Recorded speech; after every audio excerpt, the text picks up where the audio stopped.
వినుకొండ ప్రజలు నాకు అందరికంటే ఎక్కువ ఆశీస్సులు ఇచ్చారు. ఈ వినుకొండ ప్రజలు రుణం నేను జన్మంతా కష్టపడ్డా ఈ వినుకొండ ప్రజల రుణం నేను తెచ్చుకోలేను.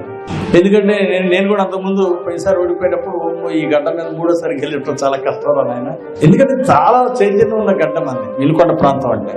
ఇదేదో సెంటిమెంట్ నిజమే బలంగా ఉంది.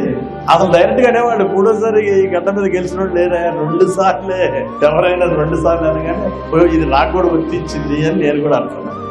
కానీ దేవుడు నాకు ఎప్పుడు వినుకొండ అభివృద్ధి చేయాలి అని ఒక గట్టి తలంపు, ఏదో ప్రజలందరూ గుర్తుండిపోయే మంచి పనులు కొన్ని చేయాలి అని నా బలమైన సంకల్పమే మళ్ళీ ప్రజలు జిల్లాలో అత్యధిక మెజార్టీతోటి 30,000 పైన మెజార్టీతోటి మళ్ళీ నన్ను గెలిపించారు ప్రజలు. దానికి నేను ఎంతో రుణపడున్నాను. సో ఆ సెంటిమెంట్ ఒకటి బ్రేక్ అయింది 2 సార్లు. అలాగే రేపు 2029కి మళ్ళీ డీలిమిటేషన్ వస్తుంది. మళ్ళీ ఈ చుట్టుపక్కల 2-3 నియోజకవర్గాలు కలిపి ఇంకో నియోజకవర్గం ఎక్స్ట్రా వస్తుంది.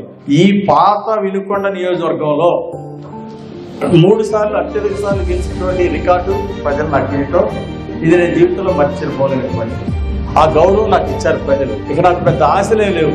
నిధులు తీసుకురావడం, ఇంకా ఈ 5 ఏళ్లలో మ్యాక్సిమం నిధులు తీసుకురావడం, చంద్రబాబు గారు సంపాదించి పవన్ కళ్యాణ్ గారు చుట్టూ తిరిగారు, లోకేష్ గారిని వెంటబడి ఎక్కువ నిధులు తీసుకొచ్చి నేను ఏ విధంగా ప్రజల రుణం తీర్చుకోవడం అనేది నా ముందున్నటువంటి లక్ష్యం తప్ప ఇంకా నాకు ఇంక వేరే ఏమీ కనిపించట్లేదు.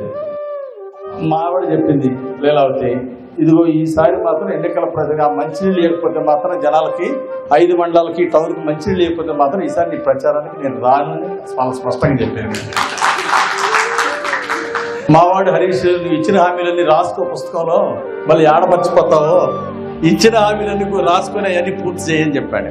సో నేను ఏదైతే ప్రజలకు కమిట్మెంట్ ఇచ్చాను ఈ 5 ఏళ్లలో గుర్తుండే పనులు మ్యాక్సిమం నేను ఏం చేయగలను మీ అందరి సహకారంతో అవి చేసే దిశగా లక్ష్యంగా ముందుకెళ్తాను.